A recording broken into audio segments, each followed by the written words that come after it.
کلام امام الزمان علیہ الصلاۃ والسلام، دعا کی ضرورت۔ اسلام سے سچی مراد یہی ہے کہ انسان اللہ تعالیٰ کی رضا کے تابع اپنی رضا کر لے، مگر سچ یہ ہے کہ یہ مقام انسان کی اپنی قوت سے نہیں مل سکتا۔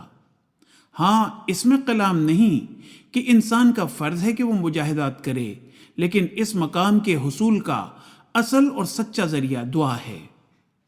انسان کمزور ہے، جب تک دعا سے قوت اور تائید نہیں پاتا اس دشوار گزار منزل کو طے نہیں کر سکتا۔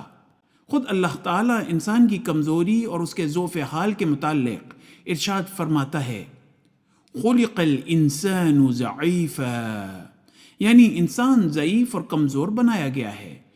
پھر باوجود اس کی کمزوری کے اپنی ہی طاقت سے ایسے عالی درجہ اور عرفہ مقام کے حاصل کرنے کا دعویٰ کرنا سراسر خام خیالی ہے۔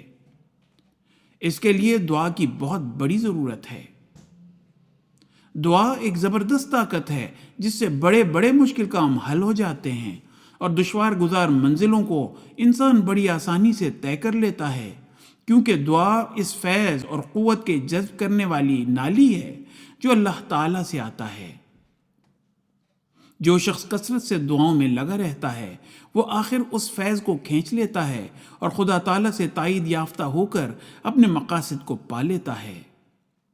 ہاں، میری دعا خدا تعالیٰ کا منشا نہیں ہے، بلکہ اول تمام مساعی اور مجاہدات کو کام میں لائے اور اس کے ساتھ دعا سے کام لے، اسباب سے کام لے۔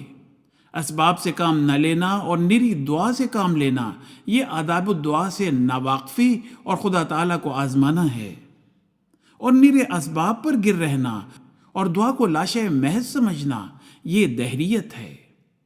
حوالہ ملفوظات جلد نمبر 7۔ اس درگاہ بلند میں آسان نہیں دعا، جو منگے سو مر رہے، مرے سو منگن جا۔ حوالہ حقیقت الوحی۔